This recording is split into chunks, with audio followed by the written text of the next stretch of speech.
Go and ask our work in Imo, our work now in Anambra, in Iyala, Namechi.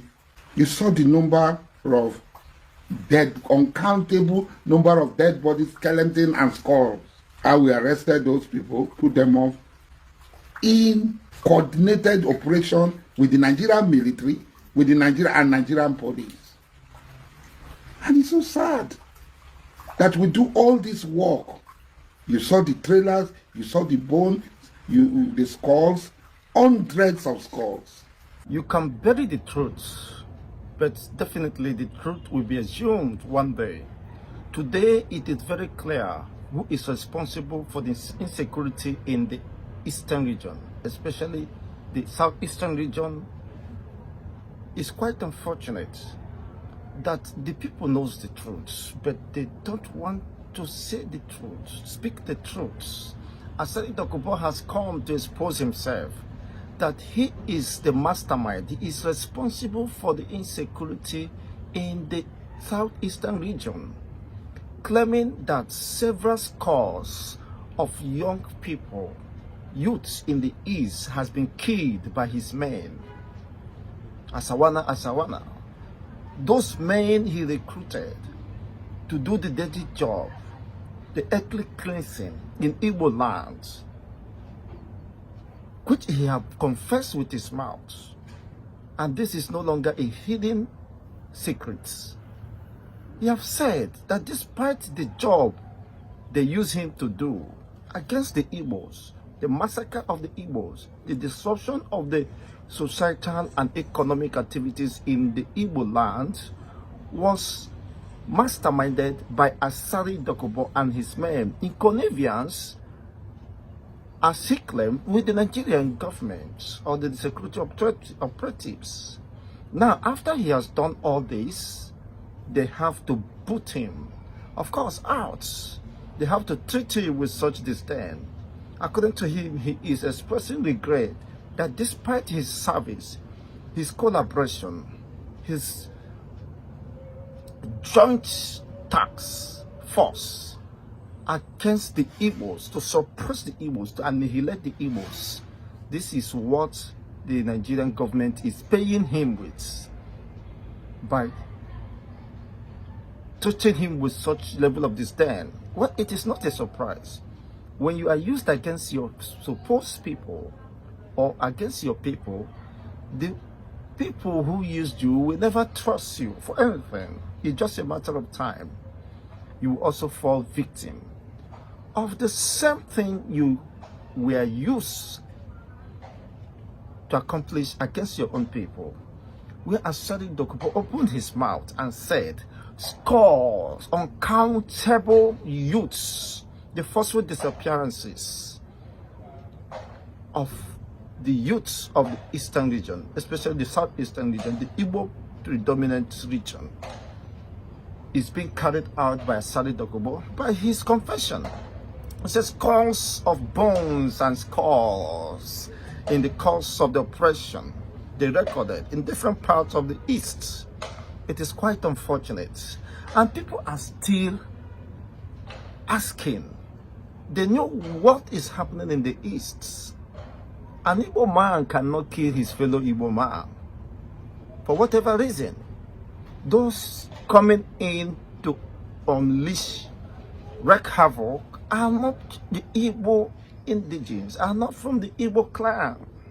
It is very clear now. Nobody will now doubt this truth, this reality. It's before the public domain. He has bragged over it on several occasions. This is a man who has disparaded himself, not the Igbo race. Now is crying out that those who have used him, who he believes he has worked for, his paymasters, are now not recognizing him. There was always a paid back time. This is just the beginning for Asari Dokubo. The innocent lives you have wasted, there will be a recompense. There will be a time for nemesis to catch up with you. No matter how fast you might be running, No one can run beyond or faster than his or her shadow. That is very clear. The adage is quite true.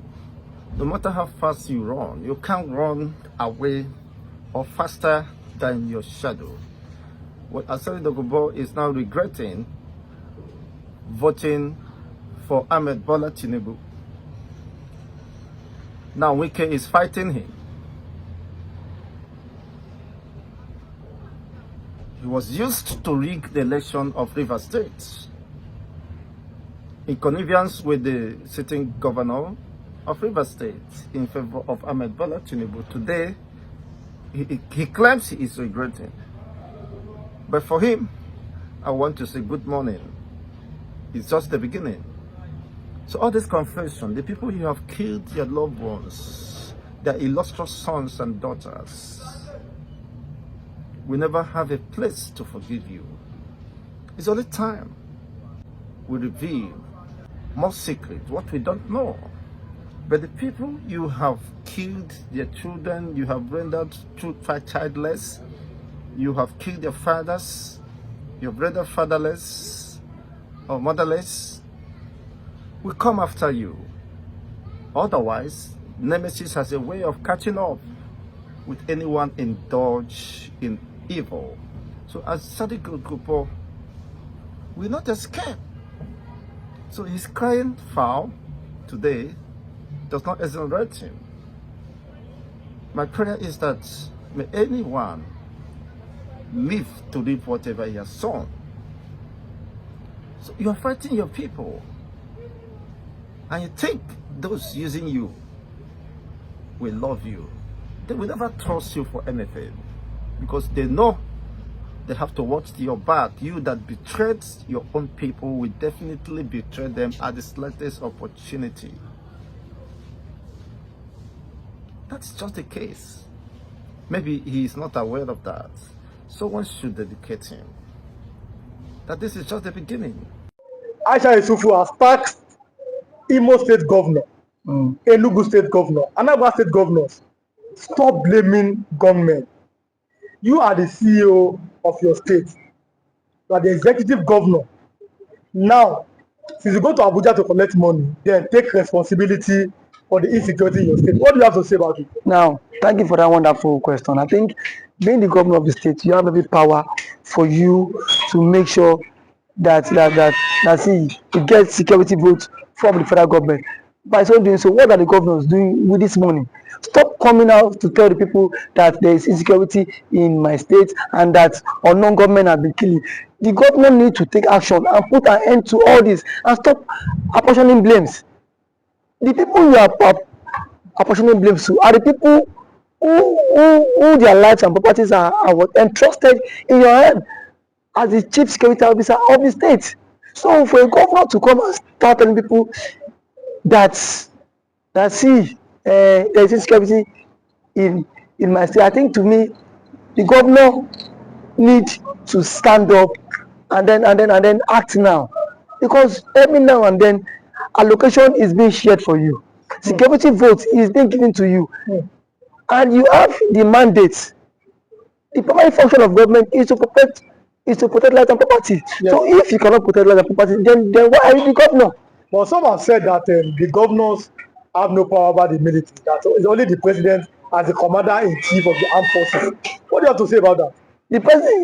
The governor does not have power over the military.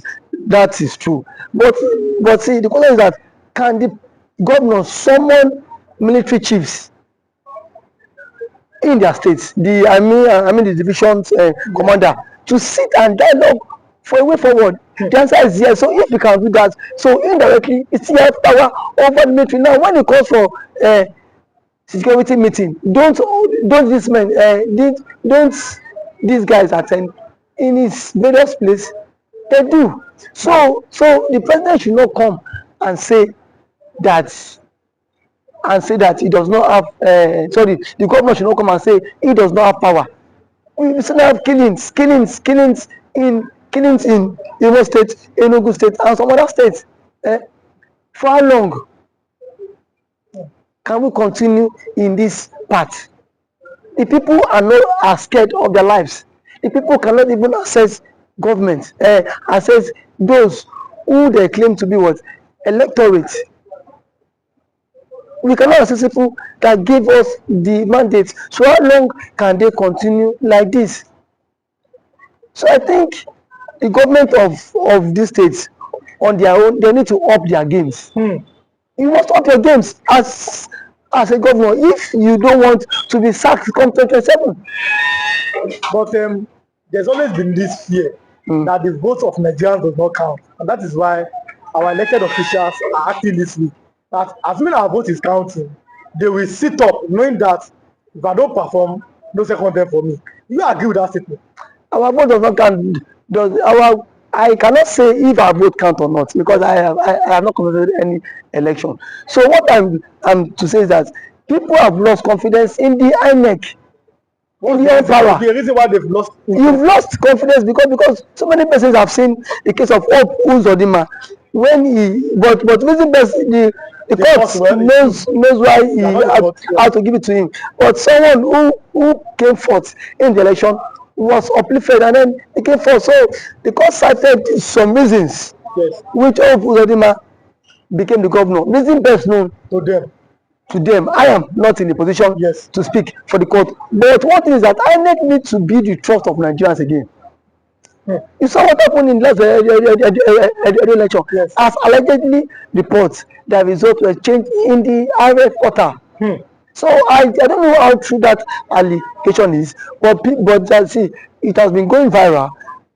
So these are things INEC need to repose that confidence in the average Nigerian. And for the governors too, how much is being given to you on a monthly basis? If you get money on a monthly basis, then why don't you make sure that these people who gave you the mandate to protect them, you can as well protect them too? Because the people cannot always be one-sided every time. The people need to benefit from dividends of democracy. And when they have to benefit from the dividends of democracy is by what? By inclusive governance. The people need to feel the government impact. Not every time you come on here and say on government has attacked the people, you come and start creating fear. These governments are even creating fear in the life of the ordinary man. We've seen the governor of Enugu State who has declared that Monday is no longer a sit-at-home in Enugu State. When people are saying that, you are seeing that as because the governor. Can you come and secure our lives? I mean, the other people, because you see this sit-at-home every Monday. Some are doing it maybe out of respect for nnamdikanu, but some are doing it out of fear. It is two ways. People are telling the governor, please find a way to secure that. Police cannot be everywhere. What do you think? Because sit at home every Monday, it might be affecting the economic activities in the southeast. What do you think that the governor can do, or the governors in the southeast can do? Thank you for that one. I think sit at home every Monday is a commensurate to honor the Mazi Nnamdikanu, who has been in incarceration for 4 years now and still counting. But what I want to say is that when there is a conflict in the land, the president himself needs to address this issue of Kanu. Let Kanu issue be settled out of court. If what Kanu is the son of the president, as a son, you can go, you can have a different view or different ideology and philosophy from what your father had. But why can't you, as a father, have you reached out to Kanu himself? And what I felt that the president ought to have done was, why Kanu was in decision, go and meet, let them bring Kanu to you, DSS. Sit down with Kanu, have a round table discussion with him.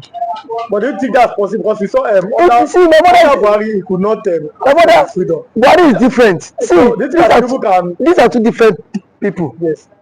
If you want the security apparatus cannot be everywhere, and these guys are what? Overstretched. Eh? Yes, they continue. These guys are also overstretched. So the president is the father of the nation. Since the president is the father of the nation, he should at least reach out to this guy, even to the Ohaneze Igbo. Whatever he will want to invite, can invite some Igbo politicians and some Igbo stakeholders to sit on a round table and discuss with Kanu. You have conditions, give him your conditions. Send it to him. Because you see, this is the only way this thing about marginalization can stop. And the truth of our matter is that the Igbos are heavily marginalized in the country. And that is what, and that has breed a whole lot. But do you think that giving them an opportunity, or yes, that's an opportunity, or finding a way, a consensus in 1999, Nigeria had a consensus on making a Yoruba man a president. In 2007, Nigeria had another consensus to make another man to be a president. Do you think that Nigeria finding a way or making a consensus to make an Igbo man the president is going to make that marginalization or the agitations go down in the south? Making an Igbo man be the president would at least work to some extent.